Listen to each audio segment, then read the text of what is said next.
wasn't bad as I thought. Not gonna lie. Yes.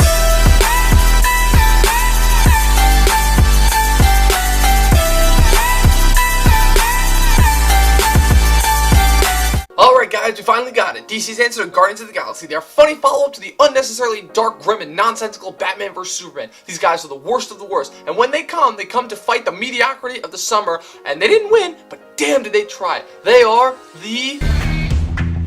Hey guys, it's Dom from Movie Nerd Reviews. You know, the guy who does movie reviews who nobody watches, but that's cool. So I basically stated the plot above, but for those too dumb to read between the lines, here is the plot in a nutshell. After Superman's death, Amanda Waller, the head of the Argus organization, decides to form a Black Ops team comprised of bad guys or supervillains in order to combat threats too large for the government to handle. And when one such threat emerges, she assembles a team comprised of Deadshot, Harley Quinn, Captain Boomerang, Killer Croc, and more supervillains in order to fight the forces of evil. So I'll cover the good first, and I will say right off the bat that the two standouts are who everyone thought, and that is Will Smith as Deadshot and Margot Robbie as Harley Quinn. We saw from every single one of these trailers, and man did these two kill it. Every single scene, it was one of them. The movie was on fire. I never saw Focus, but I definitely need to watch it. Their chemistry in that was anything like in this movie because damn. I thought Will was done after Shyamalan's shitfest After Earth, but he has still got it. As for Margot, she's at the top of the Warner Brothers world right now. First with Tarzan, and now this.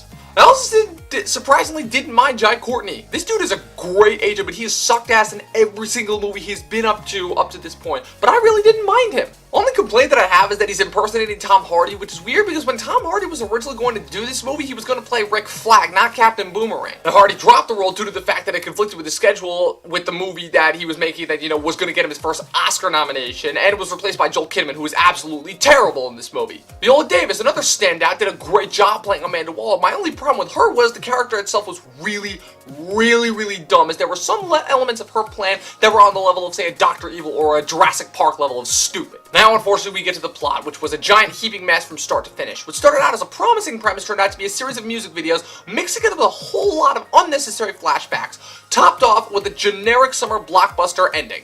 It really sucks because every time you would think they would bring on one of those amazing, big, huge pop culture songs, and there were a lot of them, you would think that it would add to the movie, but just drew me out every single time, because what this movie did that Guardians of the Galaxy didn't do, the Guardians of the Galaxy did so well, was this movie just felt like a greatest hits music video collection, whereas Guardians of the Galaxy, the pop songs actually contributed to the quality of the movie. But now, sadly, we get to the worst part of this movie, and that is easily Jared Leto as the Joker. Holy shit, I do not know what happened here. First off, why the hell is he a gangster? The Joker is not a gangster, he's an archaic murdering psychopath, he's not Scarface. It's almost like Jared saw a picture of the Joker, then watched Scarface at least 50 times, then decided to do a version of Scarface, only this one rolls around in cocaine rather than sniffed it. His lines were so bad, he was annoying. The only reason the scenes with Harley were good was because of Margot, and I'm not knocking him for his take on the character, I'm just pissed because he went against the base definition of what the character was supposed to stand for, and he was completely wasted. What a way to waste both the Joker as a character and Jared Leto as an actor.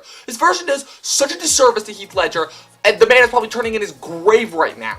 Despite a terrible plot and some really bad performances, this movie proved to be entertaining as hell, and ultimately a step up from Batman vs. Superman. It's certainly not even close to getting Warner Brothers, you know, closer to Marvel's level, but they're definitely not dead in the water yet. All they need is another strong installment, hopefully with Wonder Woman, and they are good to go. I'm giving this movie 2.9 out of 5 stars. And yes, I know that it's the same rating I gave BVS and X-Men Apocalypse. Needless to say, 2016 has not been a strong year for superhero movies. Here's hoping that Doctor Strange is actually going to be good. Well, that is it. That is my official review for Suicide Squad. What did you guys think? If you did see the movie, comment below. Let me know. Like, subscribe, the usual. And as always, if you want to more of myself on the internet in general, follow me on Twitter at Movie Nerd Review, or go to my website, movienerdreviews.com. That's it. I will see you guys next time.